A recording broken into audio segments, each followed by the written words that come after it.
Good morning, it's Pastor Jerry with Raised Ministries once again, and today I've been shooting some videos on grafting some tomatoes, and we had kind of an event happen. We like to teach in the real world, and so what has happened is this is a bed where Chopper will show you. These are California Wonder bell peppers. I'm not a fan of bell peppers very much. Actually, I'm allergic to green ones, but these, as they ripen, will turn red and purple and yellow. For some reason, I'm not allergic to the yellow, the red, or the purple ones, but it's just not my favorite one. But there's lots of folks here who like bell peppers, so we're growing them. Last year, we had tomatoes here, and so they were very prolific. It was an heirloom versus a hybrid. Heirloom are older, and they're true seeds. They'll produce again. The way you'll find out if you have seeds and you don't know if they're hybrid or they're heirlooms, if you plant them, the heirloom will produce fruit. The hybrids will look like a great plant. If you take care of your plant well, it will grow a great plant. It just won't produce fruit. It's sterile. So we've been showing you how to graft them. So I'm going to show you both today. This is called transplanting or dibbing. So I just pulled that one out. That one's a very nice one. But we're not going to waste any of these because these are just little guys that grew from seeds when we didn't get all the tomatoes. There were literally thousands and thousands of cherry tomatoes. They were yellow on this plant last year. So some of them fell to the ground, decomposed before I could take care of them, and now they're sprouting again this year. You'll see that. That's a good plant.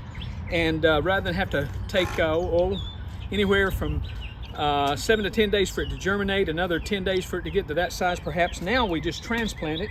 And if I had the right size of a pot, I would show you how I would do that, but you can see how I'm not prepared for that. But I'm going to plant another one right here, and I'll replant it in just a moment. What we do is, you can see this is soil that we made out of red clay. Dirt grows nothing. Red clay has virtually no nutrients left but iron oxide. That's why it's red. It's rusted. But this has had manure, rabbit manure, chicken manure from our animals. We will make a hole here, and I always plant it down to the first leaves, and so then that stem will have a lot of support. You can see where that's planted down to the first leaves, and it will develop another root system, and then we'll transplant this. We won't need a bigger pot when we get ready to put it in the garden. What we'll do is we'll take it down. It will have developed a root system. If you've ever transplanted from, say, a plant you bought at a nursery or a big box store, if it has gotten root bound, that means it's just grown to the size of its container. And when you take it off, many of you have probably seen where there are lots of white root hairs and they're going around and around. It's root bound. And so what we will do is, in case it's root bound, we'll just roll it and help it get separated from the container, whatever size it is, and then we can plant it. Sometimes we'll actually stick our fingers in that potted plant and kind of loosen it up a little bit so that the roots can go quickly into the soil and develop more roots and things like that.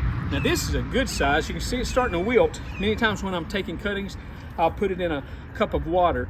But now we're going to transplant the main plant, but I'm also going to cut there right next to the main stem. I'm going to cut here. Actually, we're pruning it, but I'm also taking cuttings. And this, what I'll do here, and I'll just show you again, this will make a wonderful plant. We'll cut off these bottom ones. Anywhere you have a leaf coming out, it looks a little bumpy, that's called a node. And when you take cuttings, you ideally want to have about 3 to 4 to 6 inches of stem, and you can see I have plenty of that. And then you want to keep several nodes. Now I'm going to cut it right here. We call it at an angle or a bias. And now if I cut it this way, I'll just do that.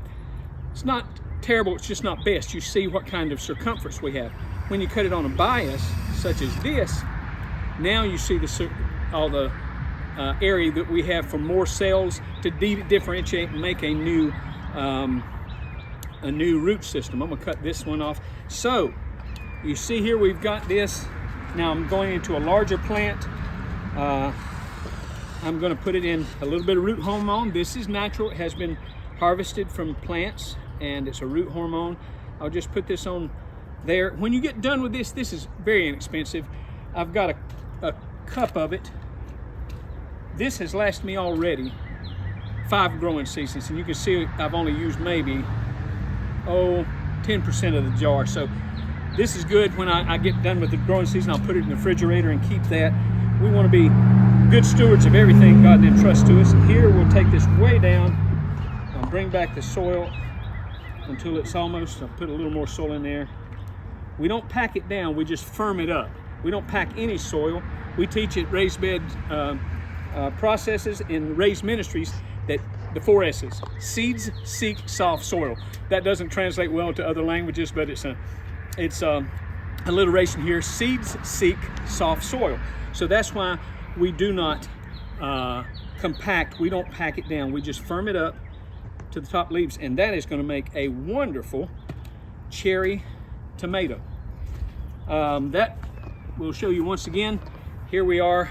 I'll trim off the bottom, and once again, if I just took it, that one is a sunleaf, and I'm going to take a cutting here. This one is, some people call them suckers. This particular leaf, that will produce blossoms and flowers and fruit ultimately. So I'll put it in a little bit of root hormone, and then I will put it in a pot. I'll just put 2 here and put it down as deep as its roots, and when I transplant it, I'll transplant 2. Very easy, very simple. When you say words like grafting, people get these ideas. We're not grafting onto rootstock. A lot of times fruit trees will have a very strong root system stock, but they don't produce the kind of fruit that you want. So we graft in one that has buds in it, and then it has a strong root system, and it has the kind of fruit, the type, the variety that you might like.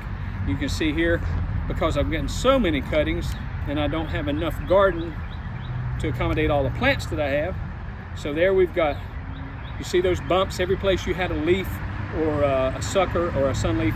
There is 1, 2, 3, 4, 5, 6, 7, 8, 9, 10 nodes. I don't know that I need that many, so I'll cut it off right there on a bias at an angle. You see all that? We will, once again, we don't stick it in the main jar, because if there was, God forbid, a little, some disease, some blight in this one, we don't want to contaminate all of our stuff there, all of our root hormone. And now once again, I'll get 2 plants out of this, because I'm going to run out of pots. And firm it up again. And then you don't want to leave these in direct sun, the ones that I'm transplanting, because they no longer have a root system. They're going to take 7 days to 2 weeks to develop a new root system. So I'll put a plastic bag over these so that they retain some water. Water them as they need it. We'll water all of these as we speak here, because water is life. I'm going to water these. I'm going to leave these out here since these were not transplanted. They have a little root system. These were transplanted. They were not grafted. Once again, the difference is a graft, he's lost his, or she's, whichever, has lost her root system. So that's why we put them in a baggie and we use the root hormone. You don't need root hormone for transplanting. You need those for grafts. So just all the ways we can teach you this, we're glad to. That one has 5 nodes. We'll cut on a bias again. You can see how simple it is. It's really enjoyable.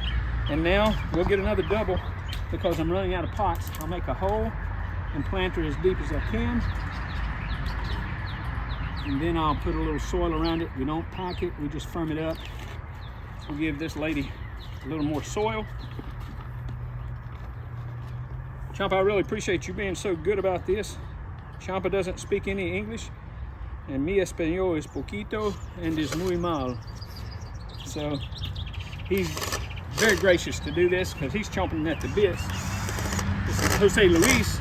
His nickname is Champa, and Champa's chomping at the bits to get back to work. He loves to work, and so do I. So here we're going to transplant into a bucket this size. When we do, I'll trim off these bottom ones and we'll plant it up again to get it firm. Anyway, that's enough for transplanting and grafting these cherry tomatoes here today on the 25th of May 2024. It's Memorial Day weekend. We thank God for all those who paid the ultimate price for our freedom here in this nation, and we wish you a safe, a happy, and a blessed Memorial Day weekend from Raised Ministries. Say a prayer for us.